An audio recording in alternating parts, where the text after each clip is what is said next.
तो बात झारखंड की है, जहां हजारों युवा जो टीचर बनने का सपना देख रहे थे, उन्हें एक बहुत बड़ा झटका लगा है। एक भर्ती परीक्षा जिसका सब बेसब्री से इंतजार कर रहे थे, वो अचानक से कैंसिल हो गई। लेकिन रुकिए, ये मामला सिर्फ एक एग्जाम कैंसिल होने का नहीं है। इसके पीछे तो एक बहुत बड़ा भाषाई और हाँ, राजनीतिक विवाद छिपा है। तो चलिए इस पूरे मामले की तह तक चलते हैं। जरा सोचिए उन हजारों उम्मीदवारों के बारे में। सालों के लंबे इंतजार के बाद finally Jharkhand teacher eligibility test यानी टेट का विज्ञापन आया। बस एप्लीकेशन प्रोसेस शुरू होने ही वाला था और सब कुछ अचानक से रोक दिया गया, एकदम लास्ट मोमेंट पर।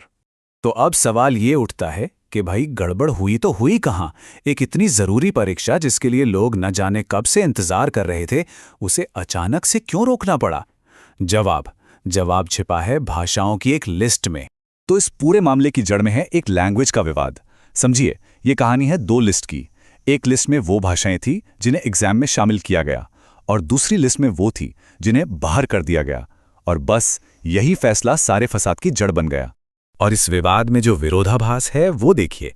एक तरफ लिस्ट में उड़िया जैसी भाषा को जगह दी गई जो राज्य के सिर्फ 2 जिलों के कुछ ही हिस्सों में बोली जाती है, और वहीं दूसरी तरफ भोजपुरी, अंगिका और मगही जो बहुत बड़े इलाके में बोली जाती हैं, उन भाषाओं को लिस्ट से ही बाहर कर दिया गया।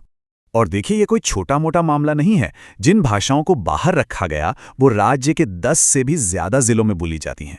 मतलब एक बहुत बड़े भाषाई ग्रुप को सीधे सीधे नजरअंदाज कर दिया गया। जाहिर है इससे उम्मीदवारों में और नेताओं में भारी गुस्सा फैल गया।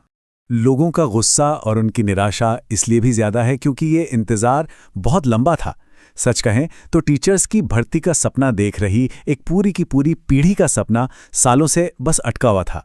देखिए, आखिरी टेट परीक्षा हुई थी 2016 में। तब से पूरे 6 साल गुजर चुके हैं, जबकि नियम तो ये कहता है कि ये एग्जाम हर साल होना चाहिए, पर ऐसा हुआ नहीं। और अब इतने लंबे इंतजार के बाद जब उम्मीद की एक रोशनी दिखाई दी, तो वो भी बुझ गई। हजारों भावी शिक्षकों के सपने एक बार फिर टूट गए। तो सवाल फिर वही, ये फैसला आखिर अटका तो अटका कहां? इसका जवाब मिलता है राज्य की पॉलिटिक्स में। मामला फंसा कैबिनेट की एक मीटिंग में, जहां इस मुद्दे पर बात आगे ही नहीं बढ़ पाई। हुआ ये कि एग्जाम के नए नियमों को फाइनल करने के लिए कैबिनेट की एक बहुत जरूरी मीटिंग बुलाई गई। सबको उम्मीद थी कि बस अब हरी झंडी मिल जाएगी और भर्ती का प्रोसेस आगे बढ़ेगा। लेकिन हुआ ठीक इसका उल्टा। मीटिंग के अंदर सरकार के ही कई मंत्रियों ने इन नए नियमों का जमकर विरोध किया।